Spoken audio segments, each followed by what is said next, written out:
is Totally 80s, the podcast dedicated to the music of the greatest decade ever. So, turn up your Walkman, loosen that scrunchie, and get ready to talk 80s with your host, Lyndsey Parker.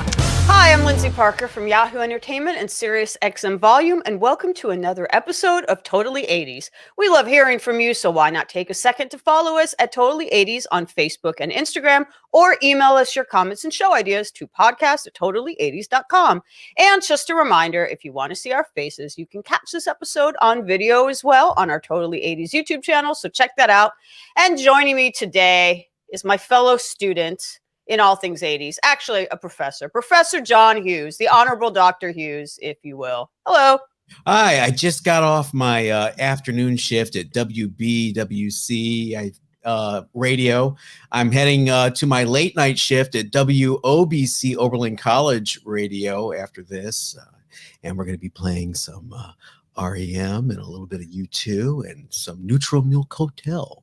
Well, I hope you studied up for today, John, because everything we discuss will be on the test. College rock. Yes, today, in case anyone hasn't already figured out what we're going to be talking about, we will be lecturing you on probably the only genre to be named after its fans' level of education, college rock. Yes. It's going to be a crash course in all things college rock. But of course, we needed an adjunct professor to join the lecture today, someone with practically a degree in the subject. Our special returning guest today is an award-winning journalist, editor, and critic whose profiles, interviews, and criticism have appeared in publications like Rolling Stone, NPR Music, The Guardian, Salon, Billboard, Stereo Gum, The AV Club, which is a kind of a college reference right there, and more. Fans of the show actually will remember her because she wrote the book, which should be the subject of a college course on Duran Duran, the 33 and a third book series installment about Rio that was released this past May. She's also uniquely qualified for today's topic as she wrote the liner notes for the 2016 deluxe edition of REM's Out of Time and contributed an essay to the 2020 Game Theory compilation Across the Barrier of Sound Postscript. And that's why she is back today to talk with us about all things college rock of the 80s. We are helping to welcome back to the show Professor Annie Zaleski. Yay. Nice seeing everyone. I hope you did the reading for the test today. I have the syllabus in front of me now. Everybody listening, please save your questions till later, but be sure to take notes because this will be on the test. So first things first, I think I may already have the answer to this based on the little intro that Professor John Hughes was saying at the beginning. But did we all DJ at college radio stations? Do we all have actual college radio practical experience here? Absolutely. Yeah. So I do as well, but before I tell you about my experience, where did you guys DJ at and at what college? What was it like? All right. So I DJ'd at WHRB in Cambridge, which was actually Harvard's college radio station. And Damn. I did. It was, and honestly though, so they had all sorts of different genres. Like during the day, they did classical and blues and stuff. But at night, from like 10 a.m. to 5 p.m. or 10 p.m. to 5 a.m., they had all the cool stuff. So it was called the Record Hospital. And so it was basically punk, hardcore noise, synth pop, like weirdo stuff. That's a great title, the Record Hospital. That would be a good name for a band, actually, a college rock radio band.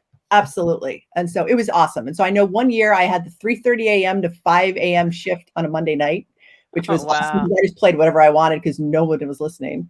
But it was great. And like we had a crash course, like before you had to become a DJ, they taught you, like they had like a literal curriculum of here's like the grounding and all sorts of different genres and stuff. And so it was awesome. I'm like, that was my favorite thing I did in college. That's awesome. What about you, John? Were those call letters you were calling out? Were you really doing like moonlighting at two stations? I was. Wow. Oberlin College was cool because they let the community be DJs. You didn't have to be a student. You had to apply and you had to go to a class and you had to write like a paper about what your show was going to be about, what genres you would cover and why it was culturally significant. And I did this 4 times, got rejected 4 times. Oh. And then I finally got accepted. And then I went off and joined the Army like a month into my show. Were you like an Army DJ like Robin Williams in Good Morning Vietnam? Absolutely was. I was a broadcast journalist. A 46 Romeo is the military occupational specialty.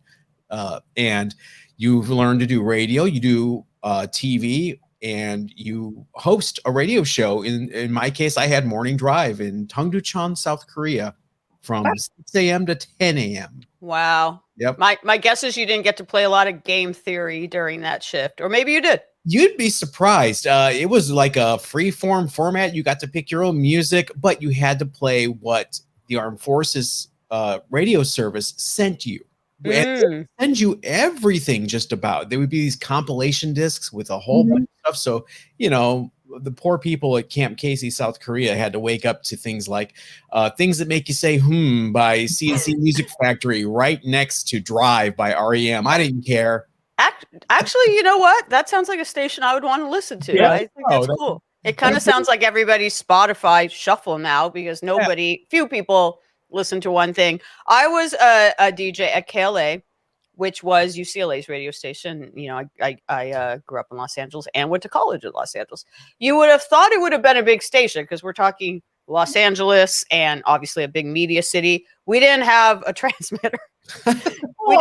The big college radio stations here in Los Angeles are KXOU, which is out of Loyola Marymount, and KCRW, which is out of Santa Monica City College, which is kind of just on the campus, but it's not really like a traditional college station. You would think that UCLA would have its own major station, but KLA was, you know, absolutely the last priority on the dean's list, which actually kind of made it even more punk rock. Like, nobody cares about our station, which of course, meant we could play absolutely whatever we wanted. There were ways to listen to it. It was piped into all the dorms. It was piped into like all the communal areas, like the cafeterias and commissaries and stuff. This makes me sound so old. There was a thing called cable radio. We had it on the bases. It was all cable radio. Wow. You had to go to Radio Shack or someplace like that and buy a splitter, and you could connect whatever connects your cable box to your TV at the time. That's how it worked then. You could connect it to your radio, and then you could actually hear it. And we said that every day. We'd be like, and you can get it here, you know. And there's, I think, one person that did that, which was my mom. So she could listen to me, which was very nice of her. She did that. So pretty much no one listened. The real case in point we knew when since we're going to talk a lot about REM, was when we were giving away tickets to see REM in concert and no one called. I'm like, that was the awesome thing though. I have to say though, is that we got all these tickets like 9 Inch Nails and Iggy Pop at REM that the record labels would give us, or other kind of swag to give away t-shirts, records, box sets. And then we'd be like, be the first caller. No one's calling. All right, tickets. You know, I got so much free stuff because of that. But I really did enjoy doing it. And the thing is, I started off doing a regular just shift, but then I did a bunch of specialty shows. But that brings it back. So we all had this college experience, and I think when we went to college, there are people who go to college and their dream is to join a fraternity or a sorority or be on the football team or have those kind of college experiences. And like my dream was, I could not wait to go to college so I could have my own like college WKRP in Cincinnati experience. So like, did you feel like that's where you found your like-minded friends and stuff on campus? Because that's what it was for me, for sure. Yeah, I mean, honestly, like that, I did like the school newspaper for the first year, but that was literally the only activity I did. Like all I did was radio station. And I have friends that I made there that I still talk to this day, that I met, and, you know, people that I kept in touch with afterward. And it's weird because we all had really different musical tastes. So like, even though it was kind of this alternative show, you know, you had the people who were into the super harsh noise, and you had people that were all hardcore. And mine, I actually played a lot of weirdo new wave. Like I played a lot of like the Faint was big. So I played a lot of the Faint and like early Simple Minds and the cool post-punk. So that was like my thing. But everyone there was like really open-minded, and everyone had their own style, was really enthusiastic. They were really curious music listeners. And I think that's why I got along with everyone. Because that's literally the only thing I wanted to do. It was going off to school. I wanted to do radio. And so I did. I think it was a little more intense for me. Ever since I was 5 years old, I wanted to do two things in my life. I wanted to draw comic books, and I wanted to be a radio DJ. Oh. Did you do the other one? I've drawn a little here and there. I didn't get published, but okay, fine. So that was the goal to go to college, was, you know, the degree, whatever. When you get on the radio, and it was everything I had hoped for and more. And I was going through it was late 80s, so 87, 88. and I was going through my really intense Wax Tracks phase. So my show was a lot of early. Yeah, there you go. My show. I got was my Wax Tracks T-shirt on for you today, Professor John. A lot of my show was early ministry, KMFDM. That's how I got an OBC. I focused and said I want to do an industrial music show. And, because before then I was like, I'm just going to play my favorite artists, and that's not what they were looking for. So to have a focus like that got me on. And then I left. No. Oh, well, then you educated the armed forces with your Wax Tracks and knowledge. There were no Wax Tracks on the Armed Forces radio network, unfortunately. That's a shame. I feel like industrial music would have worked well with Army life. It would today, with the Call of Duty generation. Yeah. Yeah. Well, this brings me to an interesting point, because I made the joke earlier that this is the only genre that's named after the level of education that its listeners aspire to, or whatever. But it's a hard genre to define, because we've just talked about Wax Tracks and REM, in the same breath. It's like, it kind of was the umbrella term that people used as the term for alternative before that was a term. In the 80s, the word alternative did not exist. People did not use that to describe bands like The Cure or the Smiths or the Pixies. College rock was basically shorthand for stuff the real radio stations, the ones with transmitters, will not play. Am I right? It was pretty much a catch-all. It was indeed. So what was the through line, basically?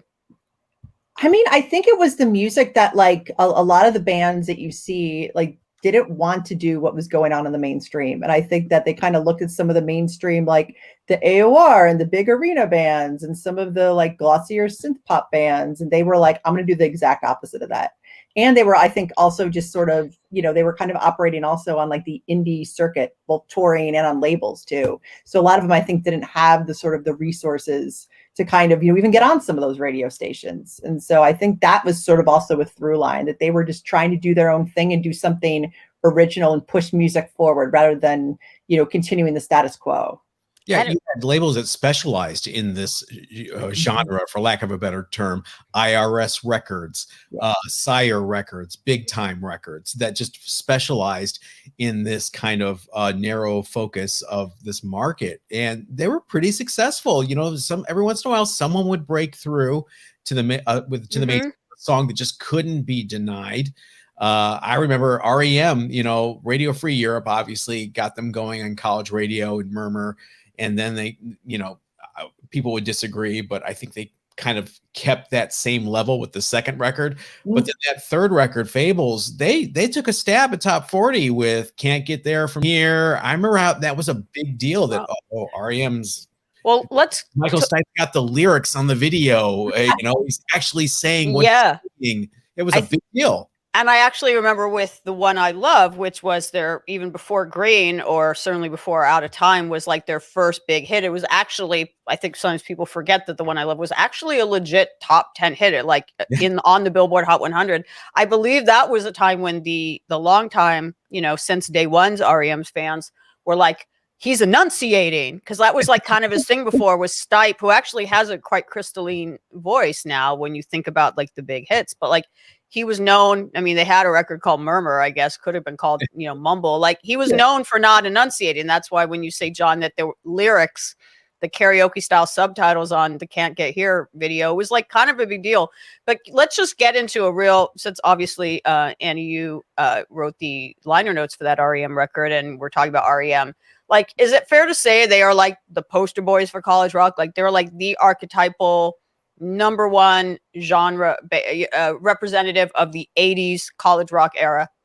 I completely, absolutely. I mean, when you look at, record sales and how they grew within that system, 100%. I mean, what's so interesting in hindsight is, I think a lot of times people think, oh, college rock, they're kind of cult acts. They didn't sell a lot of records.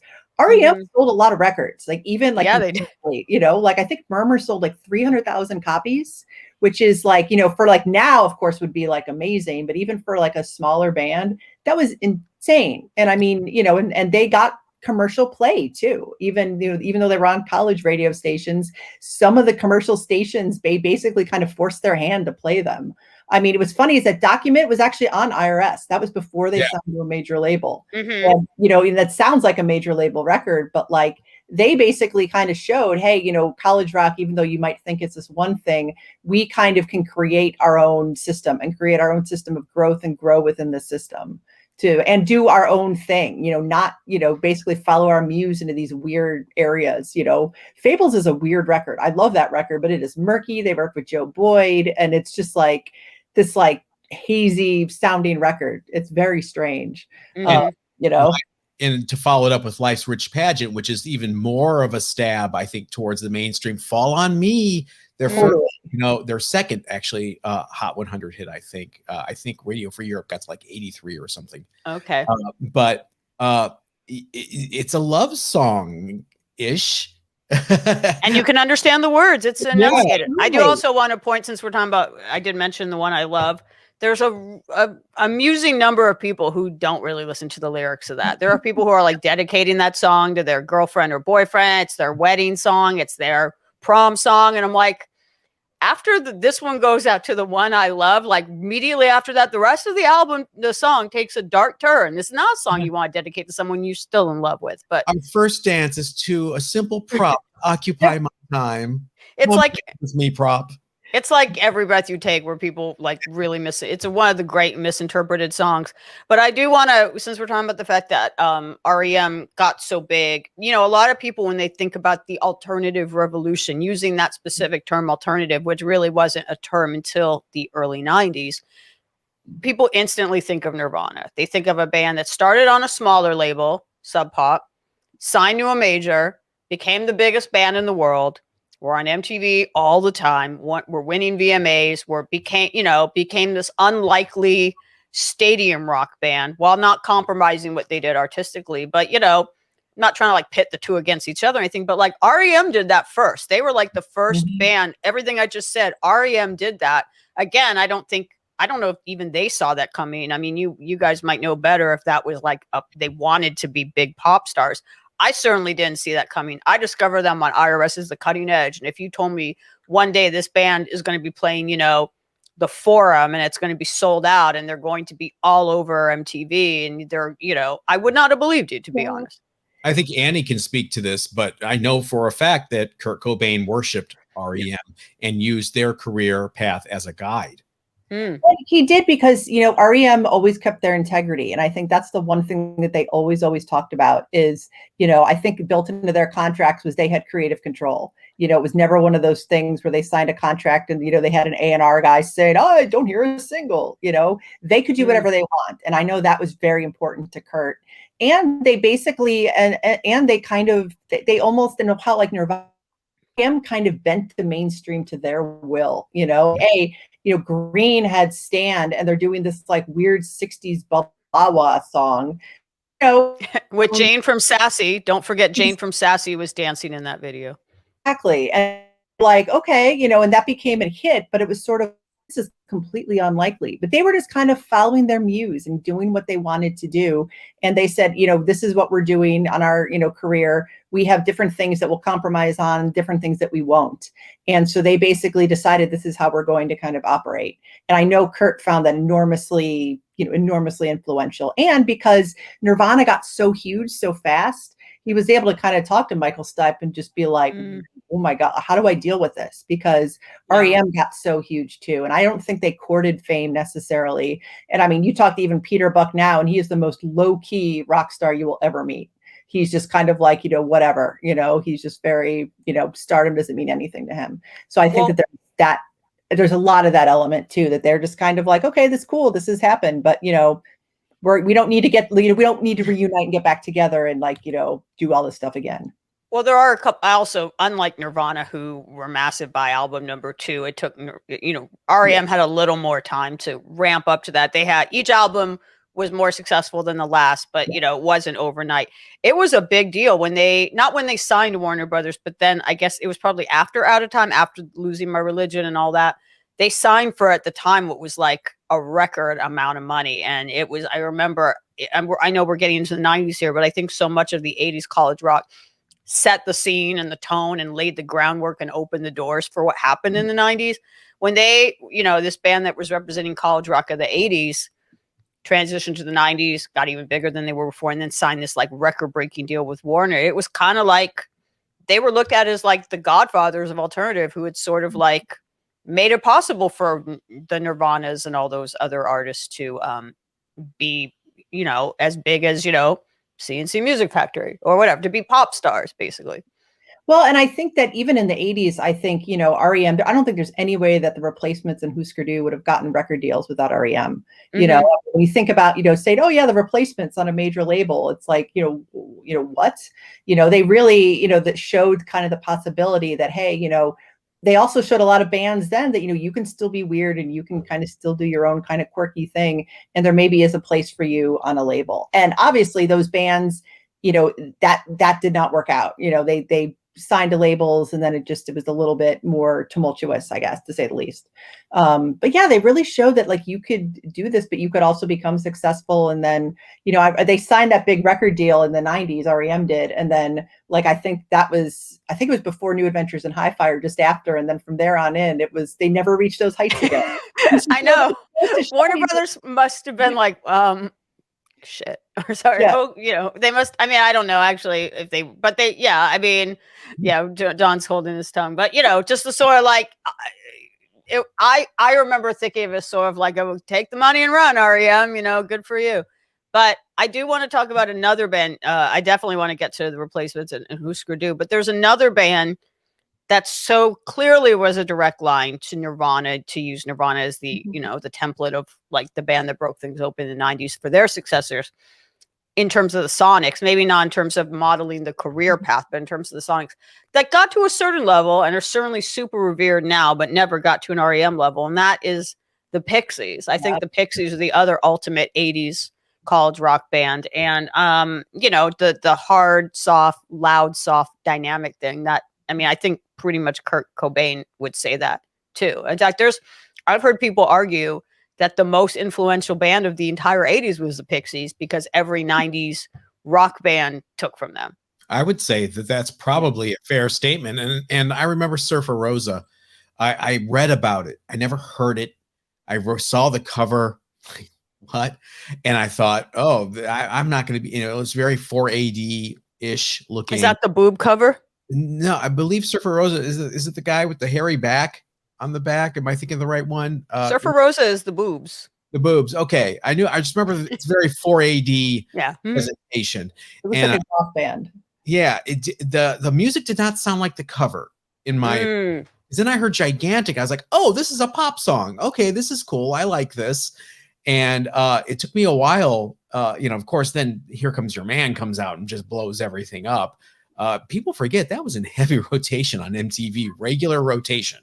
And it was a video where they don't lip sync. They like purposely didn't lip sync. It just opened their mouths. There was an era then of the college rock where like these bands were making videos, but they were like, sticking their middle finger up to MTV at the same time. There was REM's It's the End of the World as We Know It, which of course was the college rock. We didn't start the fire, but that we all know that. But it's the end of they're not in it. It's just like a kid wrecking his room. Bastards of Young by Replacements again. That first of all, they wouldn't make videos, and then when they did, it was a close-up of a speaker. And then the Smiths. That was Morrissey's Manifesto at first. Two things the Smiths will never do, quote unquote, have synthesizers on a record or make a music video. Both happened. People, people change their minds. We're allowed to evolve. But the Pixies video for Here Comes Your Man, it was just like their distorted heads. And when it was their time to sing, they would just like open their mouth. Like, I even remember when Red Hot Chili Peppers, who, they got so big, it's hard to remember that they were a college rock band at one time. They were totally deemed that up until Mother's Milk. That's what they were. And when Mother's Milk broke, and they broke with the cover of Higher Ground by Stevie Wonder, they went on either the Grind or Club MTV, whatever like the MTV's version of American Bandstand was, Wubba Wubba Wubba, Julie Brown, all that. And they had to lip sync. And they really didn't like to lip sync because, obviously they're great musicians and stuff, and they thought it was just kind of lame. So, but that's how those shows, American Bandstand, Solid Gold, Top of the Pops, that's how they just work. Logistically, you have to lip sync. So they said, oh, if we're going to lip sync, we're not actually going to even pretend. And they like threw their instruments down and were just like climbing on the scaffolding and like just making it like really obvious they were miming along just to sort of keep that college rock cred. So there was sort of like I don't know, maybe a resistance. These bands were going from being played only on college rock radio to being played on MTV, and not just on 120 minutes of MTV, but proper MTV. They were starting to have chart hits, but they still seemed to struggle with that a little bit, or still want to kind of like prove that they hadn't sold out. The people still cared about selling out back then, which is kind of a quaint notion now, to be honest. Yeah, and it's funny because then when REM, they were on Letterman, and Michael Stipe insisted on singing live, which was like unheard of. Like that was the big thing. When people, even to this day, you know, oh, he insisted on singing live. But yeah, there was like, and you know, I think that's why in the 80s there's so many great like live TV performances. Like you have like the Beastie Boys. Was that on Joan Rivers? Where they're just like completely like out of their heads. Like there was that, like, you know, they were trying to navigate, okay, how do we be in the mainstream, and we have all this attention now, but yet how do we still keep our cred? Like that was a big struggle. And that whole, like, you would never do a commercial that was selling out, you know, that would be like, or, you know, doing different commercial radio thing, totally selling out. There was that weird, like, internal struggle that was very, very obvious. And I think you even read interviews from that time too. And you hear a lot of the bands. I mean, I guess the Replacements too, when they were on the Petty tour, I think there was a lot of self-sabotage going on when, you know, they got that huge potential deal to, like, you know, break out, opening for Petty and the Heartbreakers. Seems like a lot of sense. And I think there was, you know, they basically just could not handle that. The Replacements on SNL. Yeah. Oh yeah. Talk about a flame out on live television and being banned forever. Paul was invited back later, but solo. To Annie, to your point, there was no outlet for these bands on television outside of niche cable shows. So sometimes you had really weird things happening. 9 Inch Nails on Dance Party USA, lip syncing to Down In It. The Ocean Blue on The Grind, you know. The Ocean Blue were on The Grind. Did like the kids dance to them? Dancing to Between Something and Nothing, like it's the no. Yeah. Oh, I'll send you guys. It's the best. Excellent. Oh my god. I believe, does Eric Nyes introduce them? I need to. He probably, because he has no idea who they are. You know, it's amazing. I think it's actually Downtown Julie Brown. Now that I'm thinking about it. She might have known who they were. Yeah. Remember, REM's first nationwide television appearance was on a Nickelodeon show called Livewire, which I watched. That was like my favorite show. I'm writing all of these down to create my YouTube, you know, playlist later. That's pretty amazing. So these places, U2 on Tom Snyder, Tomorrow Show, their first appearance. I think we need to talk about U2 a little bit because they get kind of forgotten. They were probably, before REM, the first college rock band. I'm using air quotes here because that's the only place they got. AOR wouldn't touch them when Boy came out at first, except for a few outlets. And it was really, they're so overexposed. But yesterday, I just happened to hear Gloria, and I was like, yeah, that's an amazing song. I need to go back and listen to some classic REM. And I found myself a classic U2 song. And I found myself in a U2 K-hole for a little bit, going through some of their stuff. And I think people forget about poor U2. Poor U2. Yeah, I know. Poor you. No, but Gloria is actually my favorite song by them. And yeah, I guess they were a college rock band, but I don't know if I ever used that term to describe them, although you're totally right. Now that you say it, I realize you're right. But like, I definitely used to point out people, they were considered like a new wave band. You know, they had the new wave haircuts, the new wave look. They had the kind of angular, urgent guitars, you know, like Two Hearts Beat as One, you know, New Year's Day. They were angsty sounding. They didn't really kind of have like their Jesus complex yet, you know, their Messiah complex or whatever, you know, that came later with, you know, particularly with the Joshua Tree or Rattle and Hum. And yeah, they were on, you know, I would see them on MTV next to, you know, New Order or something. And it seemed that was where they needed. That was right. That was proper sequencing. People do forget because, I mean, they got so big, they make Nirvana or REM look like small. What was your first U2 exposure, Annie? Oh, man. So it's funny because I feel like it was probably Achtung Baby, but I very quickly, because like all of the singles, but I very quickly, like my dad actually had War, like he really likes U2. So he had a tape of War and the Joshua Tree. And then out of my library, I got out October and Boy. So like I have this, like, I think I have a tape from high school where I think Velvet Underground and Nico's on one side and Boys on the other. So like that was you had all a great high school. You had a great high school. Yeah. So like basically I was like, I pretty much came to all U2 almost at the same time. But like October is my favorite U2 record. Like I listened to that record and like the bass lines on that, like all their early stuff. I'm like, these guys love Joy Division. And like you listen to that, they were total post punks. And so like it makes 100%. total sense to me why they would be on college radio. Because like they could have, if they had kept in that lane, they could have been like the coolest dance punk band. You know, they obviously went I'm sure they don't have too many regrets. But yeah, you're right. Do a song like A Celebration. Oh yeah. Exactly what that is. There's even a bass solo in Two Hearts Beat As One. Yeah, Stranger and a Stranger. Well, the Francois Kevorkian mix of Two Hearts Beat As One. Oh my, the best. You know, they kind of they disown that song, and I don't understand why. They won't play it live. They don't put it on any compilations. I don't get it. But I think a lot of people a little older than you, me, their first real big exposure was, of course, New Year's Day on MTV. But that Under a Blood Red Sky EP was so huge. That's where they kind of had that first little open crack in the door of the mainstream, and we're looking inside, because that video for New Year's Day and Sunday Bloody Sunday, that from Red Rocks. Yeah, from Red Rocks. That's when you saw them in the first time you saw them in stadium. The Bono we think of now was the Red Rocks video for Sunday Bloody Sunday. On a loop. I mean, after a while, I was like, okay, enough with the Sunday Bloody Sunday. I got it. I learned about, I mean, that was an educational song though, too. Like I didn't know about the historical events of that song until you two taught me about it. So see, it was college rock. It was educational. Did you know it was not the Rebel song? No.